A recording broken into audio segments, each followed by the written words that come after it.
આ કથાથી શું લાભ થાય? બહુ મોટો પ્રશ્ન છે આ. અને બધાનો પ્રશ્ન હોય, કથાથી લાભ શું થાય?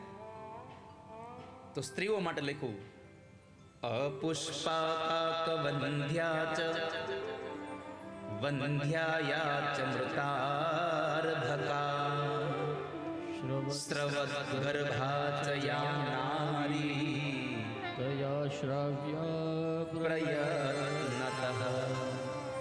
સાંભળજો, જે સ્ત્રીનું રજો દર્શન અટકી ગયું હોય, જેને એક જ સંતાન થયા પછી અન્ય સંતાન ન થતું હોય, જે વંધ્યા સ્ત્રી હોય અથવા તો સંતાન થઈને મરી જતું હોય, વારંવાર એનો ગર્ભપાત થતો હોય, એવી સ્ત્રીઓ જો પ્રયત્નપૂર્વક આ કથાને સાંભળે તો પુનઃ એ માતા બને છે. આવું ભાગવતજીમાં લખ્યું છે.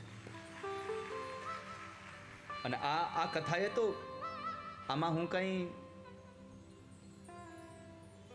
આત્મશ્લાઘ નથી કરતો, મેં એવું લિસ્ટે નથી રાખ્યું, પણ કેટલી સ્ત્રીઓને આ એના દાંપત્ય જીવનમાં સંતાનનો યોગ ન થયો હોય ત્યારે ભાગવતજીને સ્પર્શ કરાવીને ફળ આપ્યા હોય છે.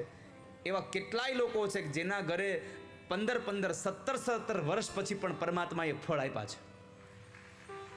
અપુષ્પા કાક વંધ્યા ચ વંધ્યાયા ચ મૃતાર્ભતા સ્ત્રવત ગર્ભા ચયા નારી તયા શ્રાવ્ય પ્રયત્નતઃ.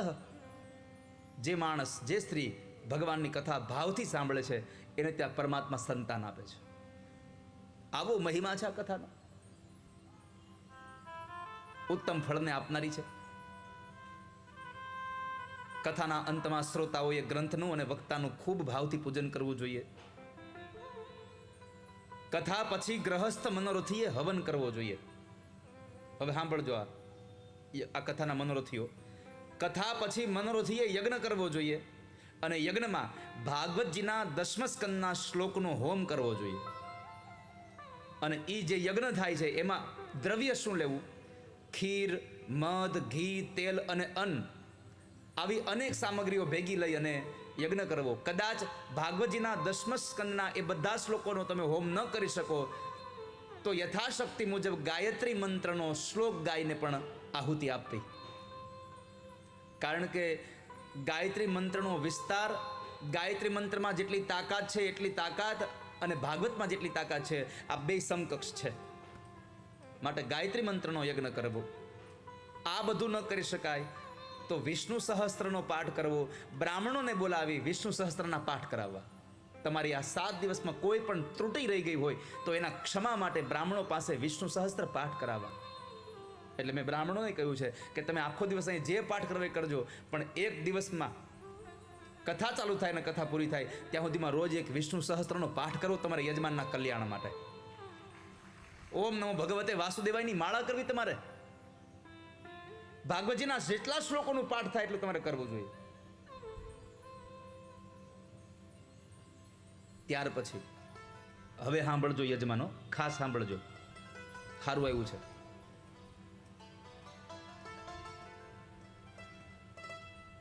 દ્વાદશ બ્રાહ્મણાન પશ્ચાદ ભોજયે મધુપાયસૈ દધ્યાત સુવર્ણમ ધેનુમ ચ વ્રતપૂર્ણત્વ હેતવે. કથા પૂરી થયા પછી, યજ્ઞ પૂરો થયા પછી 12 બ્રાહ્મણોને ભોજન કરાવવું. દ્વાદશ બ્રાહ્મણાન પશ્ચાદ ભોજયન્ય મધુપાયસે. કેટલા બ્રાહ્મણોને જમાડવાના છે?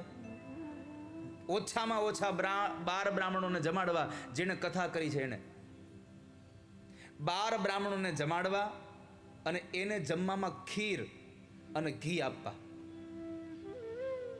બ્રાહ્મણ ભોજન કરવા આવે ત્યારે ખીર તો ખવડાવી જ. બ્રાહ્મણોને કથાના યજ્ઞ પછી જમાડવા જોઈએ. અને પછી કીધું કે એ બ્રાહ્મણોને ગાય અને સુવર્ણનું દાન કરવું જોઈએ.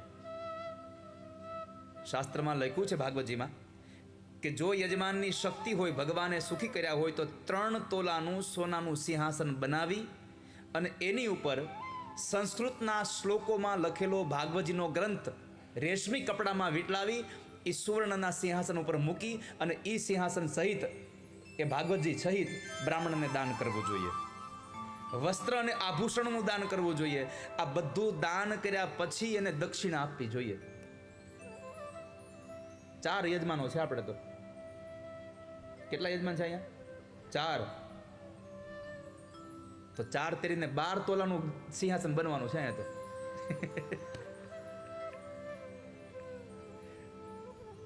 હું તોલા બોલું છું, ટોલા નહીં. હા, એ તમે પાછું ધ્યાન રાખજો, નકર એ માથાના ટોલા જ છે. હવે તો બંધ થઈ ગયા નહીં ટોલા. હાવ છે ક્યાંય ગામ અહીં છે?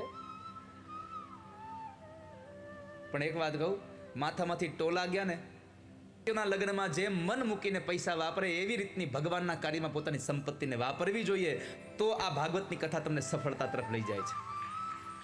પરમાત્માના કાર્યમાં ક્યારેય સંકુચિતતા ન રાખશો. કારણ કે હું ભરોસા સાથે કહું છું, કોઈનો ભાર ન રાખે મુરારી, વ્યાજ સહિત તમને પાછું આપે વનમાળી. તમે ભગવાન માટે જેટલું વાપરશો ને એના કરતાં હવાયું કરીને ઠાકોર તમને પાછું આપી દે.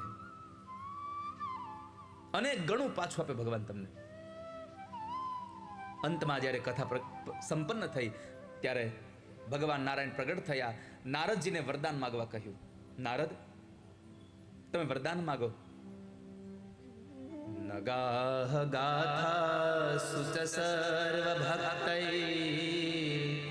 રૈભિસ્ત્વયા ભાવ્યમિતિ પ્રયત્ના મનોરથોયમ પરિપૂર્ણીય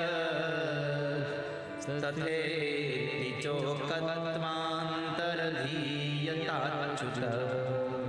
હે ભગવાન, અમારી પ્રાર્થના એ છે કે જ્યારે આજે તમે જેમ અમારી કથામાં પ્રગટ થયા એમ આ સંસારમાં ગમે તે જગ્યાએ જ્યાં જ્યાં પણ કથા થાય એ કથામાં તમે એક વખત તમારા પાર્ષદો હારે પ્રગટ થઈ અને જેટલા શ્રોતાઓ છે બધાને તમે દર્શન દેવા જાજો એવી